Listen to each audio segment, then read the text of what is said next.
Bonjour, que la paix soit sur vous. On a souvent parlé par rapport à l'islam. Souvenez-vous, si vous avez lu les ouvrages des écrivains et philosophes du XVIIIe siècle français, ils disaient l'islam et la particularité de l'islam, c'est le fatalisme. On pensait que les musulmans étaient fatalistes parce qu'ils avaient deux formules, celle qu'on connaît aujourd'hui, qu'on a toujours connue, c'est celle qui dit Inch'Allah, s'il plaît à Dieu, et puis Maktoub, c'était écrit.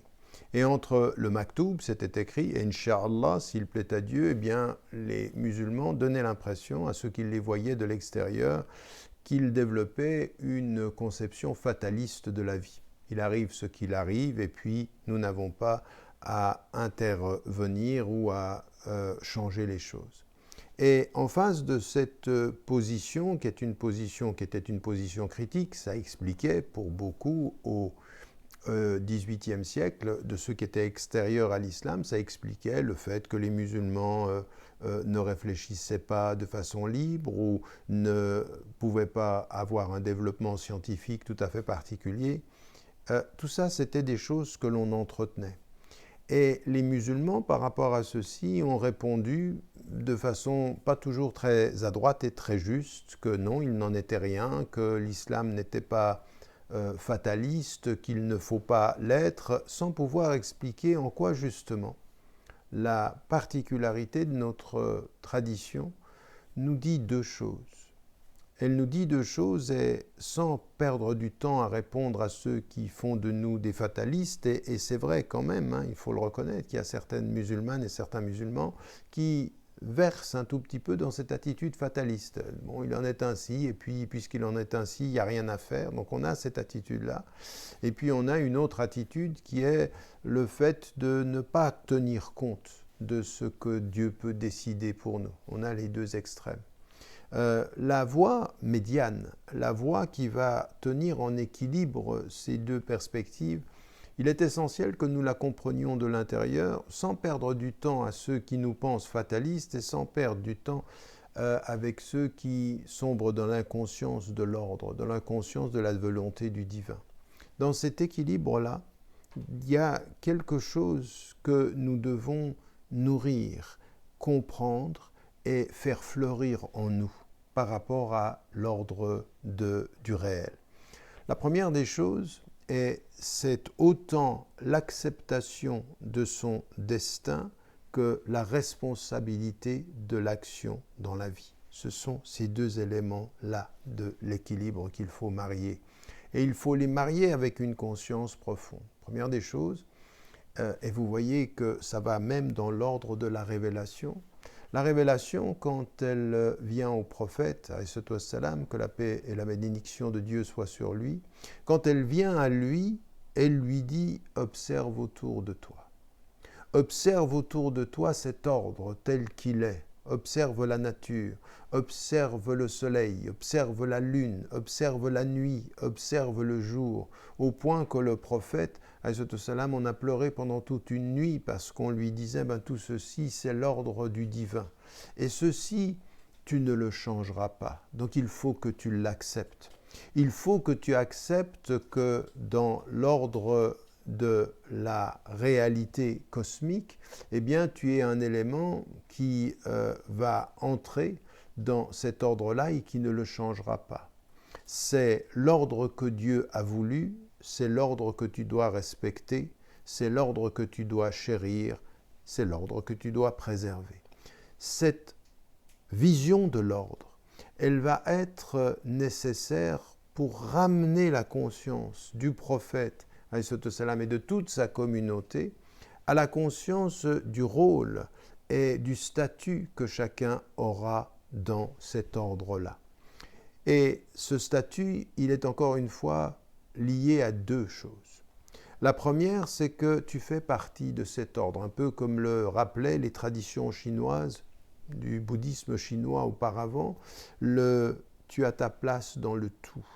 Et cette place dans le tout, tu n'as pas décidé de l'heure, tu n'as pas décidé du lieu, tu n'as pas décidé du genre, tu n'as pas décidé de la couleur, tu n'as décidé de rien. et là est ta place à ce moment-là de l'histoire, dans cette société-là. Et donc ceci, il faut l'accepter. Cette reconnaissance de ce que Dieu a voulu, autant il faut que tu respectes la course de la lune et la course du soleil comme la course de la terre, il faut que tu acceptes le destin qui t'a mis là. Et ce destin, ce que nous comprenons avec la révélation, c'est que ce n'est pas un hasard, c'est une volonté divine qui t'a mis là, à ce moment-là, au cœur de ce tout, pour que tu y trouves ta place et y joues ton rôle. Ça, c'est un premier élément qui vient vraiment de l'ordre cosmique et qui te dit en même temps que tu as ceci, ta conscience, ton intelligence, ta volonté doivent comprendre ceci, même si en même temps, toutes ces facultés ont le potentiel de mettre du désordre dans tout ça. Ce que les anges savaient dès le départ, puisqu'ils disent à Dieu, mais pourquoi vas-tu créer un être qui va répandre le sang? Il va répandre le sang, il va répandre la corruption. C'est ça l'homme, finalement. C'est donc cette conscience capable de comprendre sa place et cette volonté capable de mettre du désordre dans la place, dans l'ordre, dans tout ce qui va être autour d'elle. L'être humain, il est capable de ceci.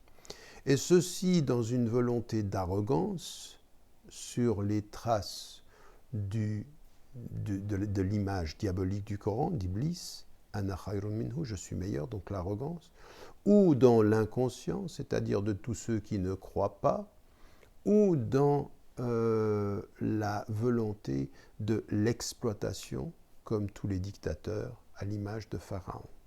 L'inconscient qui ne sait pas, l'oppresseur qui veut le pouvoir et le diable qui conteste l'autorité du divin et qui est arrogant et qui se retourne vers le je. Tous ces éléments-là, toutes ces facultés-là peuvent opérer en opposition avec la reconnaissance de sa place, la reconnaissance de son destin finalement.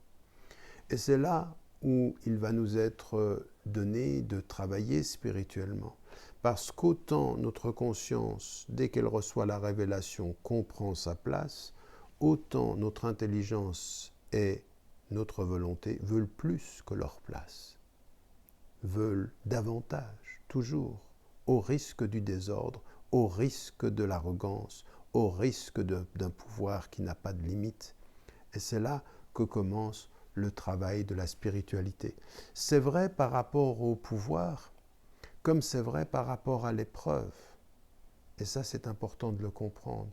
Parce que pour certains, le pouvoir est leur épreuve. Et pour d'autres, la mort est leur épreuve. La souffrance est leur épreuve.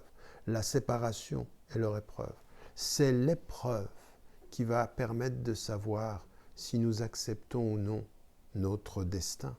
Mais l'acceptation du destin, vous le comprenez tout de suite maintenant, ce n'est pas être passif en disant ben voilà, c'est arrivé, il fallait que ça arrive. Non.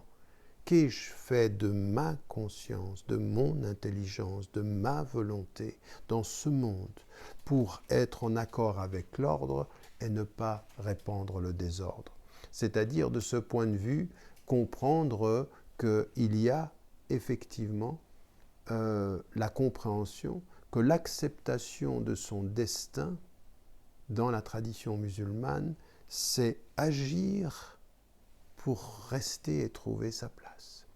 Agir et non pas être passif. Ça n'est pas j'ai ma place et je suis passif, mais pour garder cette place, je dois être actif. Je dois m'engager.